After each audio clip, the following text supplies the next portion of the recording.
So now, last week, we talked about the questions I asked and the answers I always had. Now, we move on to the trivias, with even more trivias that either didn't really fit the chapter I could see them closer to being in, I found them out too late, or they simply didn't fit. Also, since this video will be shared between both channels, I'll keep it friendly. So, please keep comments kid friendly if you have questions, just in case someone checks. That got dark quickly. Anywho, in chapter 1, I wrote that Lewis Carroll, aka Charles Ludwig Dodson, was a mathematics professor at Oxford during his life, even though he did not seem to enjoy studying much. Very curious, right? Also, on the kids version, I said that, but I added, also, since last time, I have personally tried orange marmalade myself. It was awesome. Which is true. The main thing I want to add to this trivia is Lewis Carroll was a professor eventually, but had a lot of trouble getting into Oxford and staying there. That is considering that many dumb people made it there, and that he was a mathematical genius. He claimed it was because he couldn't focus on studying. But let's also remember that Pusey and his father were all desperately trying to help him, and that he was a genius with royal blood. If he can barely keep there, what hope do normal people have, huh? He got into and with the religious area of Oxford, and yet he always seems to stay away from preaching and other things of the sort. How much he believed that faith is arguable. Also, I do like orange marmalade, and it was because of this book. So, that was nice. For me, at least. In chapter 2, also a bit of trivia. The poem from last part, How Doth the Little Crocodile, is a parody of Isaac Watts against idleness and mischief, which begins, How doth the little busy bee? It's interesting read. I much prefer the crocodile version. And in the kids version, a bit of trivia. Alice mentions her brother's Latin grammar. A mouse of a mouse to a mouse of mouse. That is to help remember the rules of Latin, and so learn to speak it. Cool, huh? The trivia I want to add is that in the books, we can see that Alice has a large family, at least larger than she's usually portrayed to have. We hear of an older sister and brother who's studying Latin, so he might be older. And in the sequel, I'll argue she has 2 twin brothers. Maybe even another baby sibling, if you want to give more meaning to she holding a baby pig after the Duchess's house. Lewis Carroll had a large family, 3 brothers and 7 sisters. Yikes.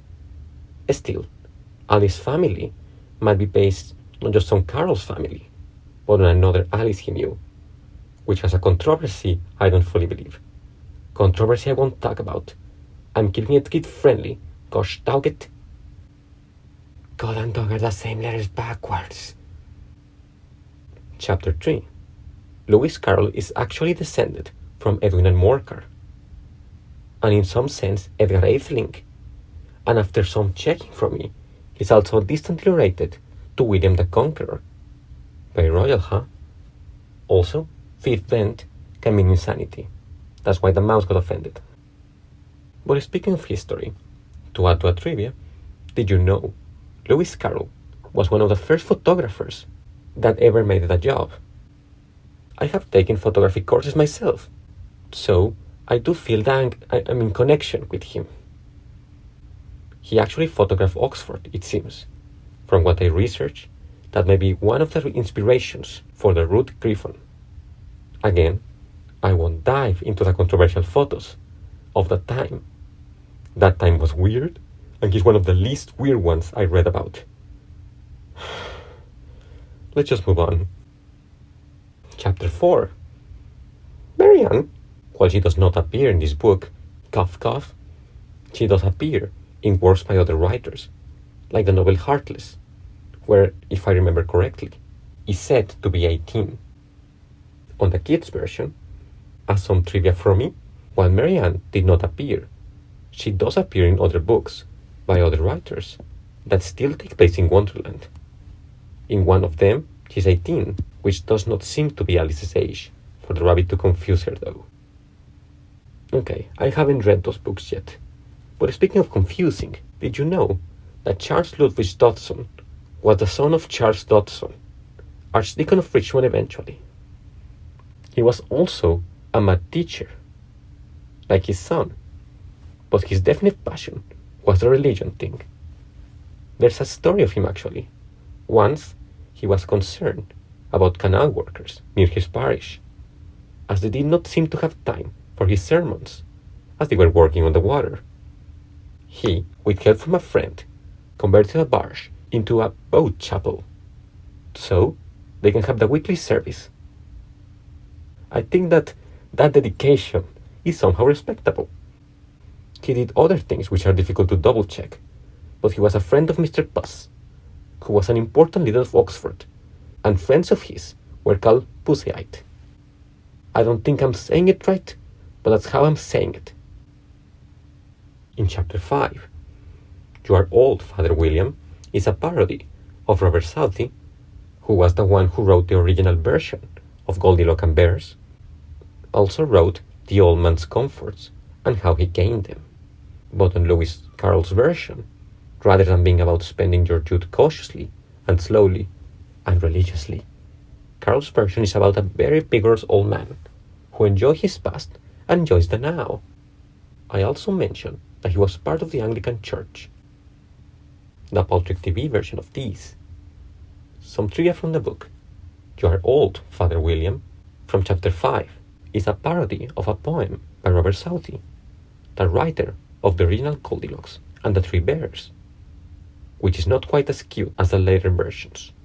Lewis Carroll, with Alice, decided to make Father William a happy and active man that enjoys his youth and enjoys the now too, like we all should. As the extra trivia, Carroll actually had a stutter, at least growing up. I haven't confirmed if it ever got better, since no adult seems to notice his stutter. Weirdly worded from me, I know. There's also the story that a Dodo character from chapter 3 was a Dodo, because as Carroll tried to say his second name, Dodgson, apparently he will say Dodgson as a child. Now, imagine a school system where presenting without stopping was of the greatest importance, to then have a stutter.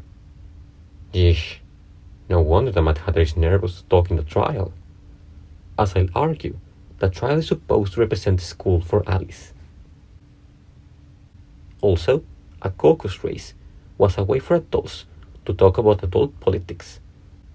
Or as the book calls it, they run around until they stop, and then they say they won. That's a perfect summary actually. Wow, well, that's sad. Anywho, in chapter 6, Cheshire is an area in England where Lewis Carroll is from. A cat from there could be called Cheshire, I would think. There are many actors and singers from there, but the most famous person from there, aside from the writer, has to be Rick Astley. So now you can picture the accent of it. Lewis Carroll was from Cheshire. They have an emblem with a sword on it, and there was a saying about grinning like a Cheshire cat, thought to be because of how much milk there is to be had there. There are many cat statues in Cheshire, so how Carroll got the idea is clear. Now, Rick Astley is from Newton-le-Willow, yet if you Google Cheshire, they'll say he's from Cheshire. After an eternity of trying to understand England's geography, I think that they are still ceremonially part of Cheshire, even if not completely part of the area, even though in his youth, Rick Astley's, he was part of Cheshire. Sigh. England's traditions, huh? What even is a borough? It's like the country was designed by Beaver. And so, this time, I'm not even going to try to do all of them in one video. From YouTube time limits to my own work hours, I'll continue next week. And as always, thank you very much for watching. I truly hope all of you find this fun, have fun with my work, and I'm very glad you're watching. Thank you.